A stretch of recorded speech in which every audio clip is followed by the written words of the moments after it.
এলাম দুজনে জানাবো যতনে। आज की জানাবে আর্টফুল উমেশ? आज तुमको हम जनाएंगे खिदीपुर के सीरीज में खिदीपुर के दो विख्यात पुराने लाइब्रेरी के बारे में। तो दोस्तों देर ना करें, आप लोग भी हम लोगों के साथ चले इस लाइब्रेरी को देखने।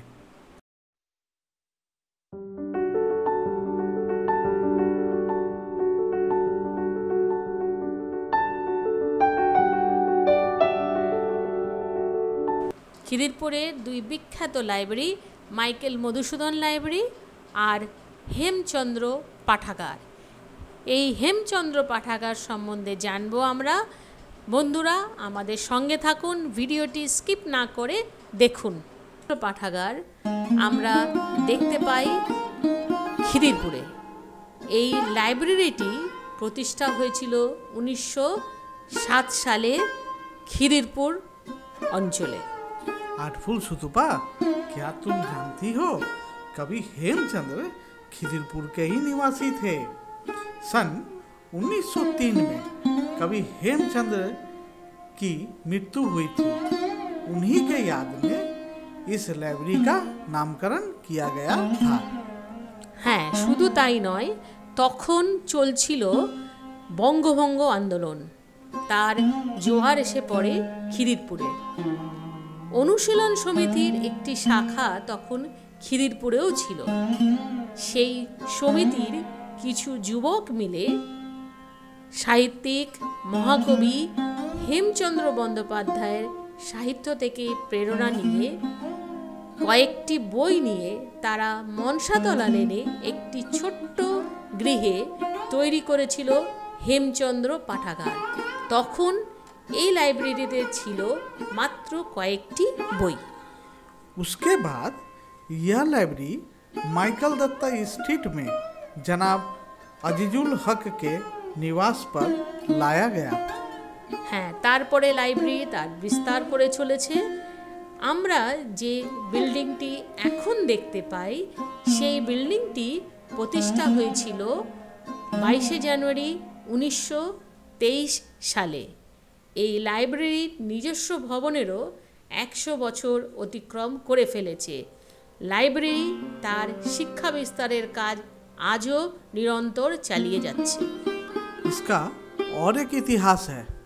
वो इतिहास यह है, ये जो सामने टेबल नज़र आ रहा है, इसी टेबल में महान नेताजी सुभाष चंद्र बोस बैठ के पढ़ा करते थे। হ্যাঁ, নেতাজি সুভাষচন্দ্র বসু ছিলেন এই লাইব্রেরির সভাপতি।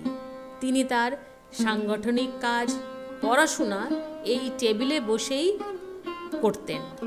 আমরা খুব গর্বিত যে এই লাইব্রেরিটি এই টেবিলটাকে সংরক্ষণ করে রেখেছে, যাতে আমরা বর্তমান প্রজন্ম এবং আমাদের আগামী প্রজন্ম নেতাজির ছোঁয়া এই টেবিলটি দেখতে পায়। এখন আমরা কথা বলে নেব বর্তমান সম্পাদক মিস্টার প্রবীর ঘোষের সাথে।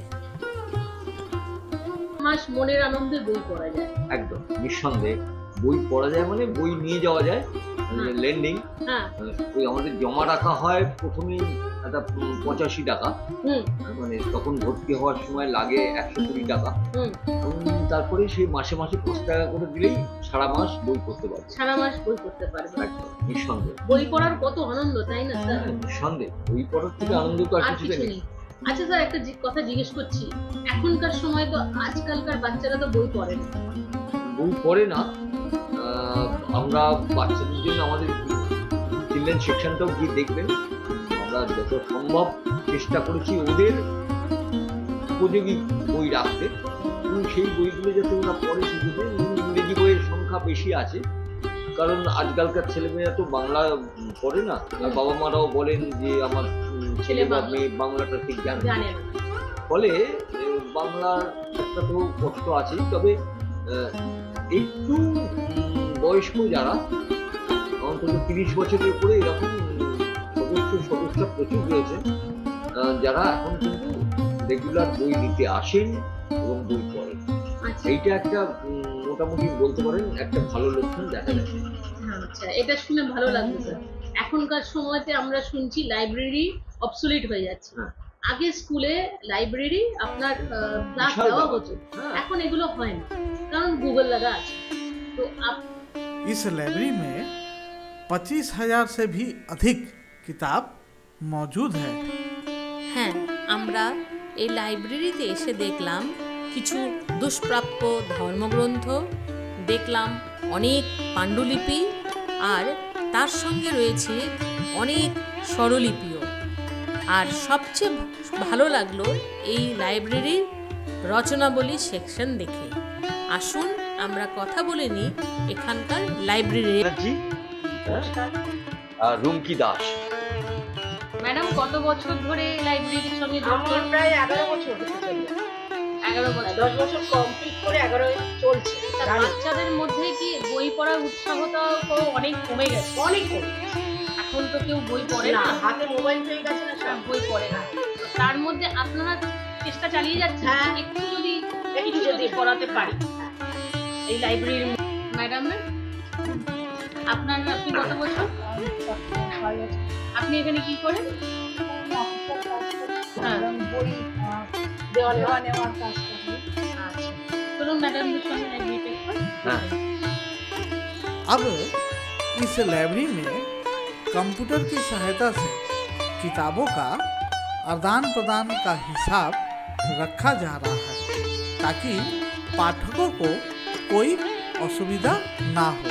এগিয়ে চলছি দীনচন্দ্র লাইব্রেরির বালক কিশোর ছাত্রছাত্রী বিভাগ। চলুন।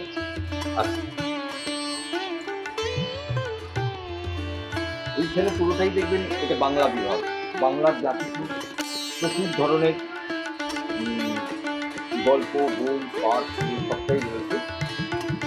কত বয়স থেকে কত বয়স অবধি বই আছে? এটা মোটামুটি 16 বছর অবধি, মানে একদম ছোট থেকে 16 বছর বয়স অবধি পাবে।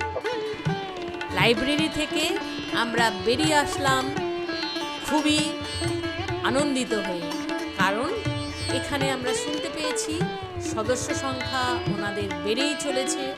তার মানে মানুষের মনে আবার বই পড়ার প্রবণতা বাড়ছে। খিদিরপুর সিরিজের এরকম আরও অজানা গল্প আমরা জানাবো আপনাদের আমাদের আগামী এপিসোডগুলোতে।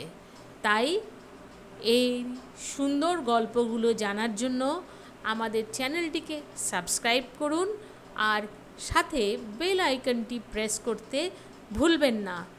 আর বন্ধুরা, আরও অনেক কিছু জানানো বাকি আছে আমাদের। বন্ধুরা, আমার এই ভিডিওটা যদি আপনাদের পছন্দ হয়ে থাকে তো আপনারা লাইক কমেন্ট নিশ্চয়ই দেবেন, তাকি আমরা আর ভালো ভিডিও আনতে পারি। ধন্যবাদ।